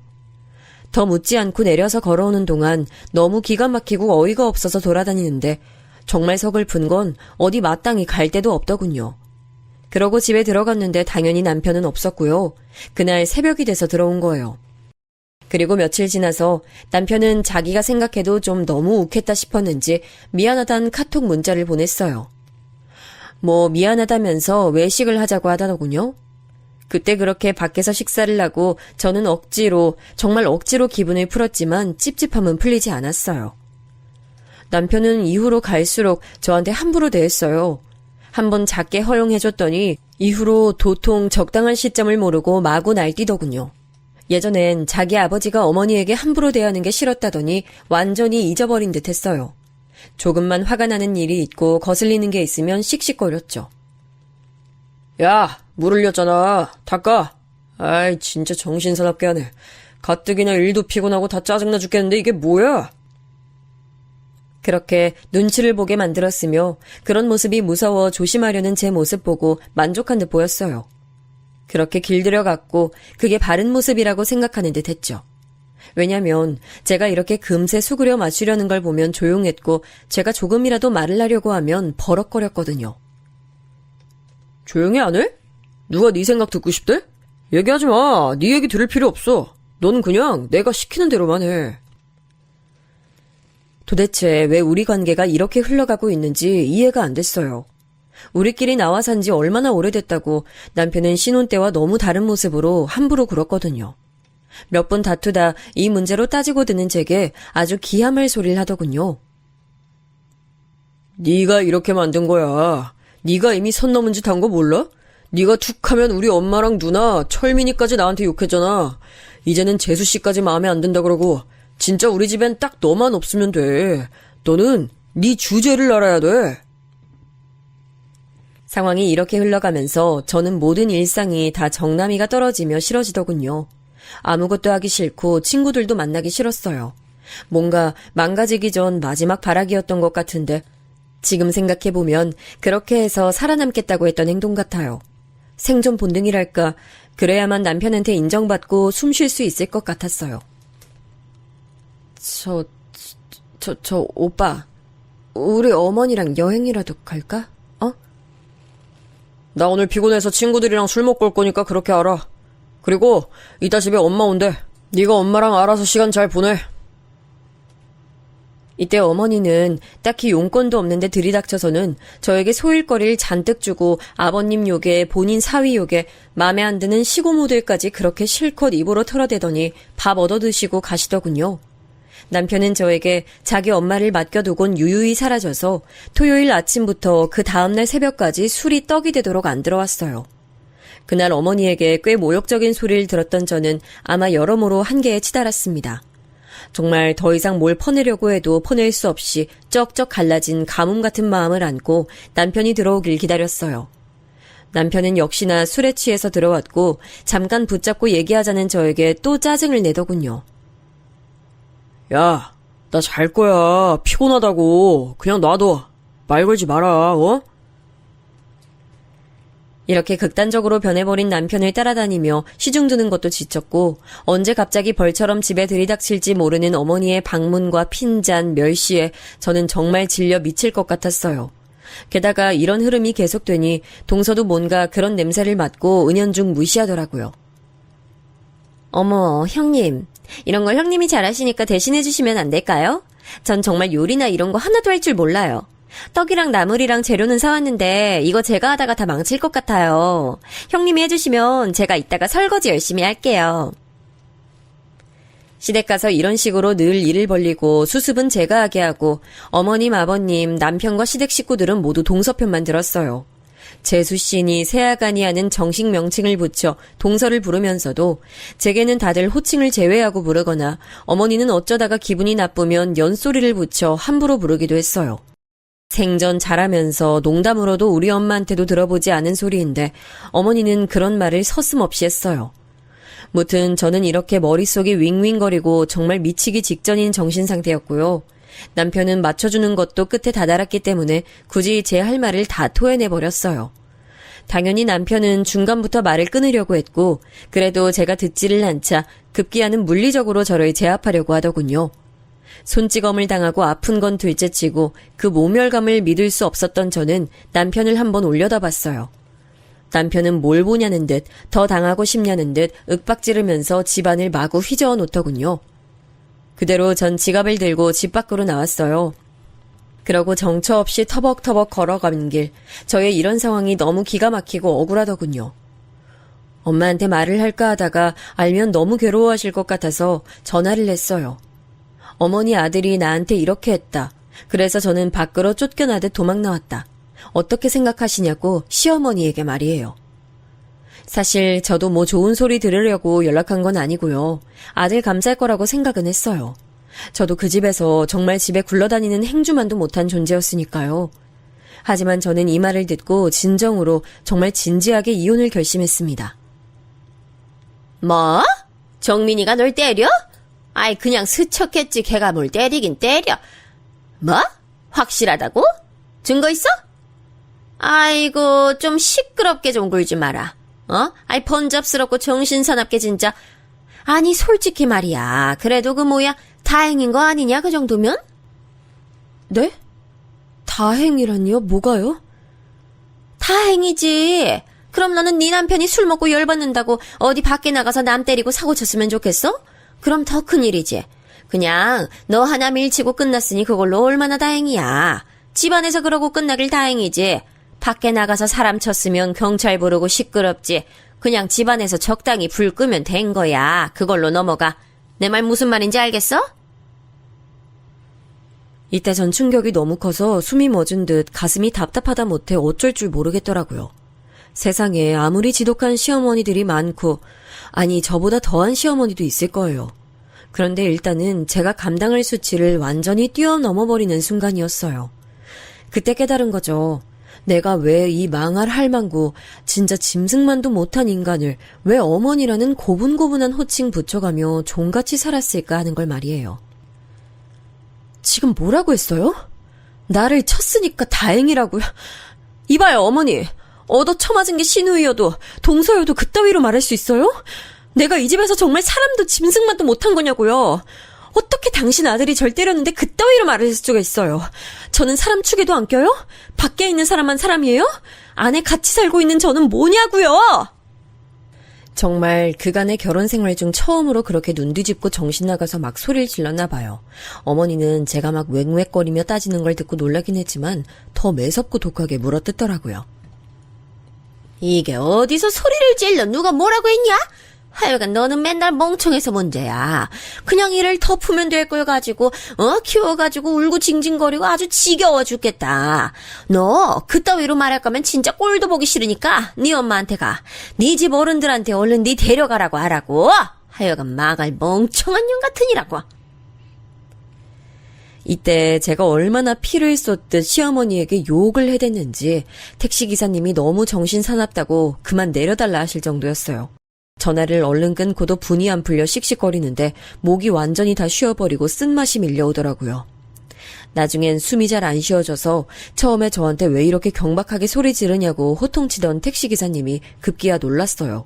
제가 막 떨면서 택시 뒷좌석에 쓰러지듯 누우니까 근처 병원으로 가야 하냐고 하시는데 그냥 전 제발 원래 말한 곳으로 데려다 달라고 했어요. 거긴 저희 엄마 집, 친정이었거든요. 뭘 하건 간에 엄마를 좀 봐야, 엄마를 붙잡고 엄마 손이라도 잡아봐야 진정할 수 있을 것 같았어요.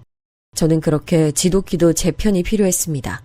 괜찮다고, 너 잘못한 거 없고, 너는 그냥 괜찮다고, 저기서 그렇게 잘근잘근 씹혀지고 함부로 취급당할 애가 아니라고 다독여줄 제 편이요. 거의 다 가서 엄마에게 전화를 냈고 제 대신 전화를 기사님이 받아서 통화해 주시는 덕에 엄마가 뛰어왔어요. 얼굴이 허옇게 혈색이 다 빠진 상태로 비틀거리며 택시를 타고 온 절 보고 엄마 가슴이 얼마나 찢어지셨을까요. 그때 엄마 부축을 받고 집에 들어가서 따뜻한 엄마 집에 누우니 그제야 잠이 밀려오더라고요. 몸이 얼마나 지쳐 있었던지 정말 우는 것도 이젠 지겨워서 하고 싶지 않았어요. 다음날 눈을 뜨자마자 걱정하는 얼굴로 저를 보고 있는 엄마에게 조용히 말했죠. 엄마, 나 이혼해도 돼? 제발 부탁이야, 이혼시켜주라, 어? 엄마는 놀란 듯 했지만 제가 이런 말을 그냥 하는 게 아니랄 거란 예상을 아마 밤새 했던 것 같아요. 몇 가지만 물어봐도 되겠냐 하며 제가 겪은 일들을 말했고 엄마가 너무 충격을 받고 있기에 어느 정도는 약화시켜서 말하기도 했어요. 말하다 보니 저만큼 상처를 새롭게 받고 있는 사람이 우리 엄마였거든요. 이 말을 통해 제가 엄마에게 상처를 준다 생각하니 너무 자세히 말할 수도 없었어요. 이래저래 엄마는 저 스스로 나서지 못하도록 최대한 방어를 하면서 정말 지독한 그 이혼 과정을 끝끝내 마치게 됐어요. 너무 황당하게도 이혼 과정 말미쯤엔 남편이 이혼을 못 해주겠다고 했어요. 심지어 저에게 사과하는 문자를 길게 보내기도 했고요.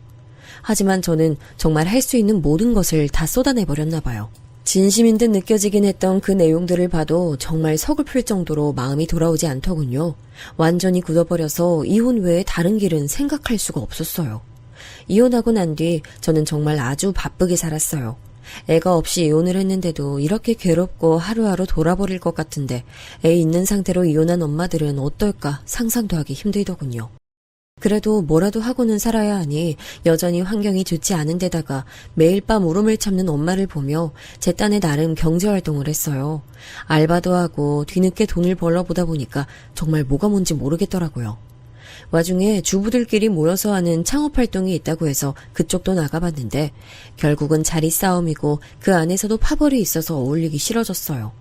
저는 당시 싸움이란 건 정말 너무너무 질려있는 상태였기 때문에 누구를 미워하고 갈리는 건 알아서 피해 다니게 되더군요. 하지만 그런 식으로 하면 정말 아무것도 할 수가 없는 거예요. 그나마 인터넷으로 창업하시는 분들을 알아보니 그나마 주방 일을 쭉 해온 제가 할 수 있는 건 샌드위치나 토스트 같은 것들을 파는 것이더군요. 당시엔 아는 사람도 없고 뭣도 없어서 정말 맨 땅에 헤딩하듯 알바를 하며 돌아가는 업무를 배웠죠. 그러다 제 딱한 사정을 알고 함께 얼마씩 투자를 하겠다며 친구들이 나서주긴 했는데 지금 생각해도 참 안타깝지만 역시 사업은 같이 하는 게 아닌가 봐요.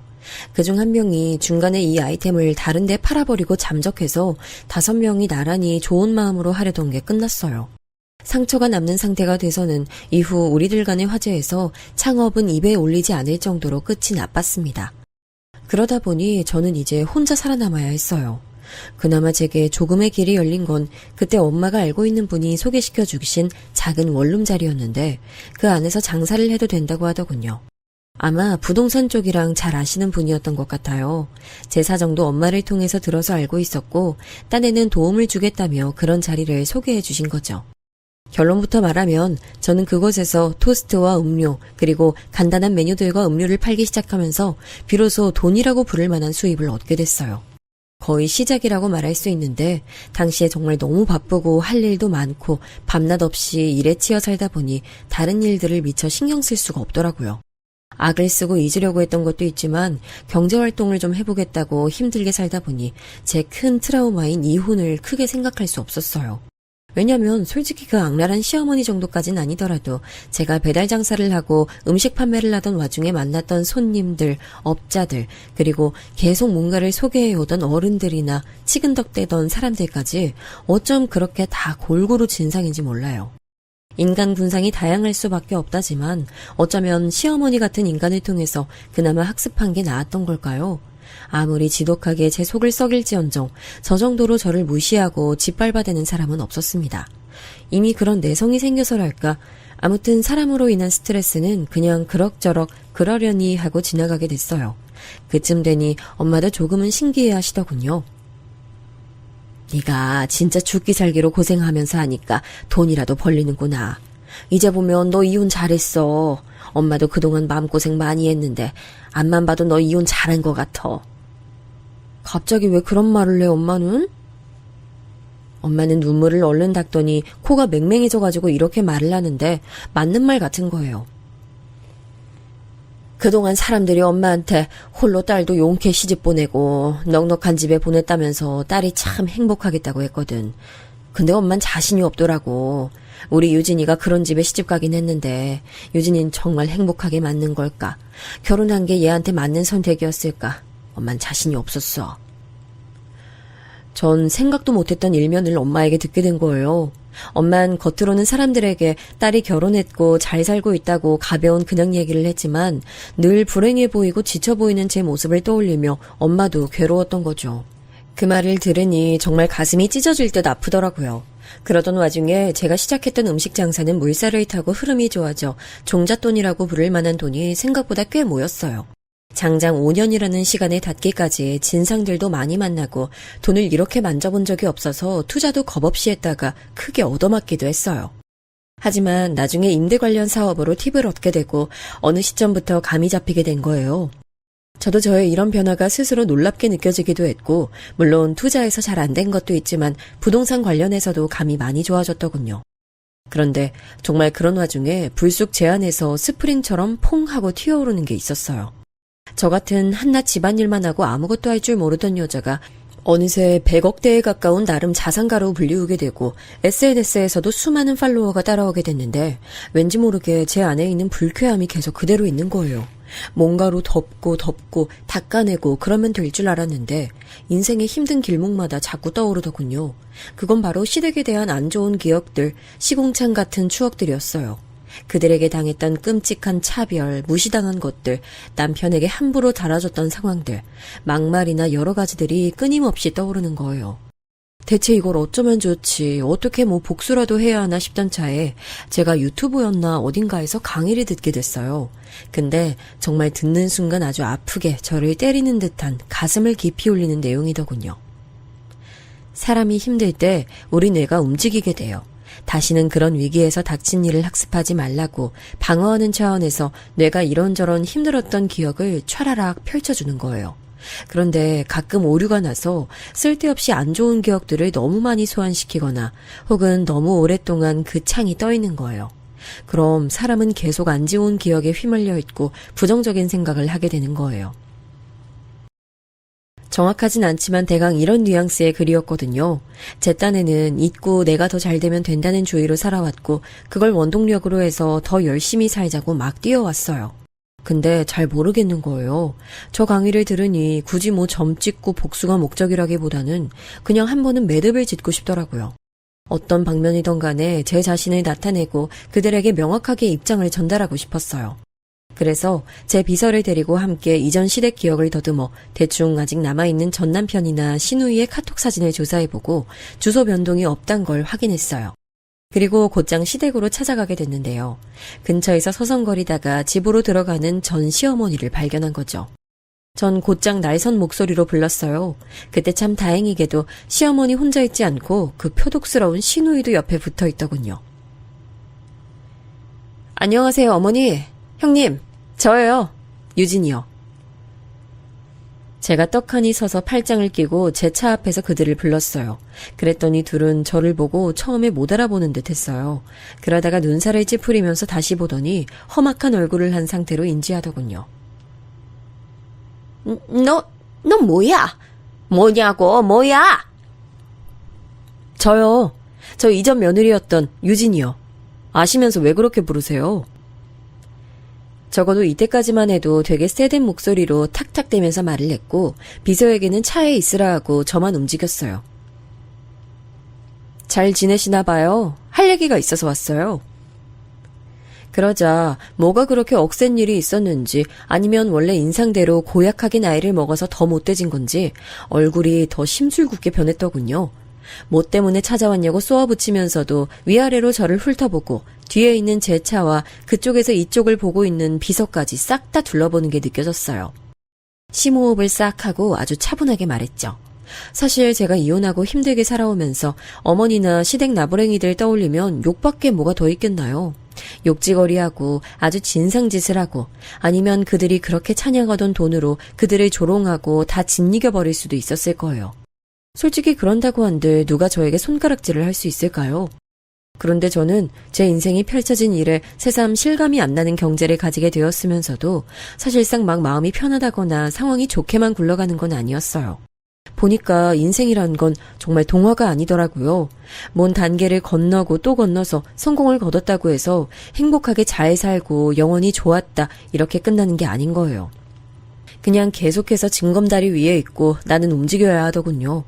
당시 다른 투자건으로 좀 복잡한 상황에 있어서 마음이 썩 좋지 않던 차에 저는 이렇게 복잡한 제 내면을 좀 정리하고 싶었어요. 잊을 수 없고 저를 무던히도 괴롭혀서 미치게 하던 그런 기억들을 최소한 매듭을 한 번은 지어야겠더라고요. 시간이 5년이 지나고 20년이 지난다 한들 그 기억을 잊을 순 없을 거예요. 그래도 제 안에서 뚝딱 하고 한 겹 매듭을 짓고 가는 경험은 꼭 필요해 보이더라고요. 그래서 그 싫어 죽겠고 토악질이 날 것 같은 어머니와 시누이를 앞에 두고 그들이 들으라는 게 아니라 제 자신이 듣길 바라면서 말했죠. 어머니, 꼭 해야 할 말이 있어요. 저요, 꽤 부자가 됐어요. 정확한 자산이야 뭐 말하긴 그렇지만 알아보면 알아보실 수 있을 정도로 조금 여유가 있어요. 대충 말하면 100억대를 웃도는 상태고 그 주인이 저예요. 안 믿기시죠? 그쵸? 왠지 모르게 이 말을 하며 제 안에서 뭔가 되게 억세게 누르는 듯한 느낌이 들었어요.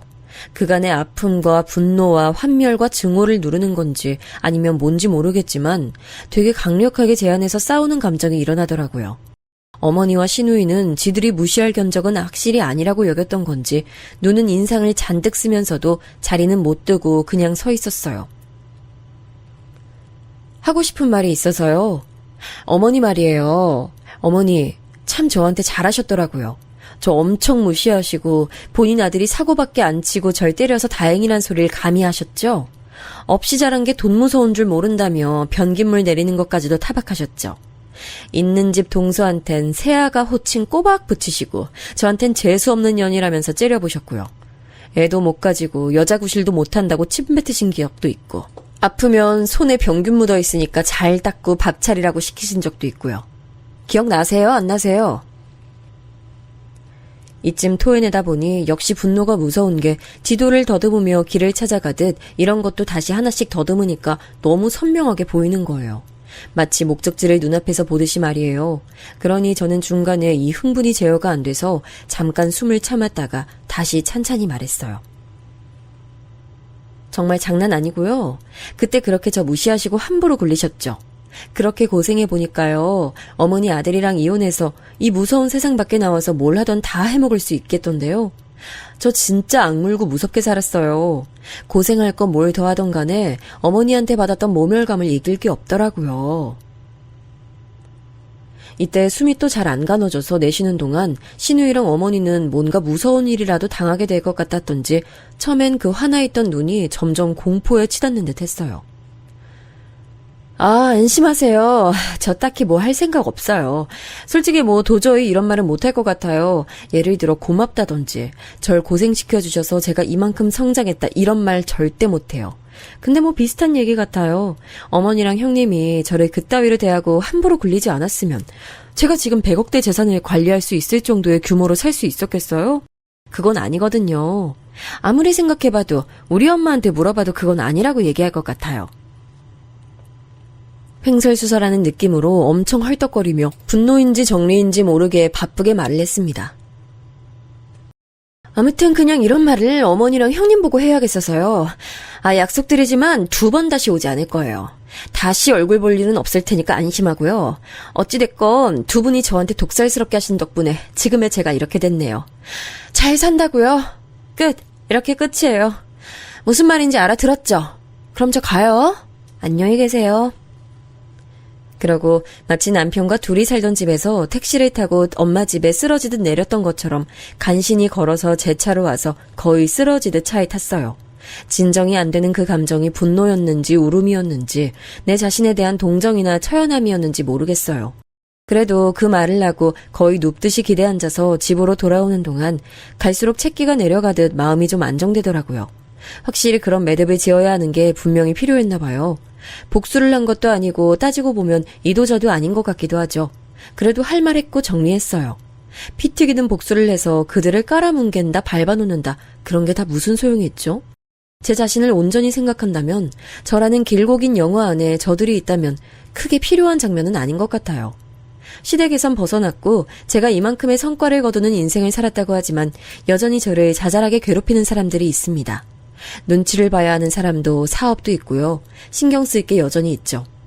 제가 그런 끔찍한 시집살이를 통해 얻은 건 100억대의 자산이 아니라 그냥 저에게 시비 걸어오고 싸움 걸어오는 것들에게 지지 않겠다는 정신, 그거 하나 같아요. 될 때까지 해보자가 아니라 지지 않겠다, 일어나 보겠다 하는 생각으로 악착같이 왔죠. 뭐래도 어머니 같은 관계에서 저한테 그보다 더 험악하게 굴 수 있는 사람은 다행히 없었고요. 그렇게 계속해서 제 사업 안에서도 쭉 싸워가고 있는 중이에요. 그렇게 메시지만 전달했을 뿐인데도 형님과 어머니 얼굴은 거의 기절할 지경이더라고요. 제가 뭐 해코지를 할까 겁먹은 것 같길래 그럴 생각은 없다고 누차 말했는데도 믿을 수 없나 봐요. 그건 죄 지은 거 많아 불안할 일 많은 그들 몫인 거고 저는 이대로 우직하게 제 갈 길을 가려고 합니다. 솔직히 쓰면서 많이 힘들었어요. 기억들을 끄집어내고 거기에 다시 몰입이 되어 생각을 하다 보니 정리를 한다는 게 참 쉽지 않네요. 들어주시는 분들도 이 힘든 얘기 같이 들으시느라 고생하셨네요.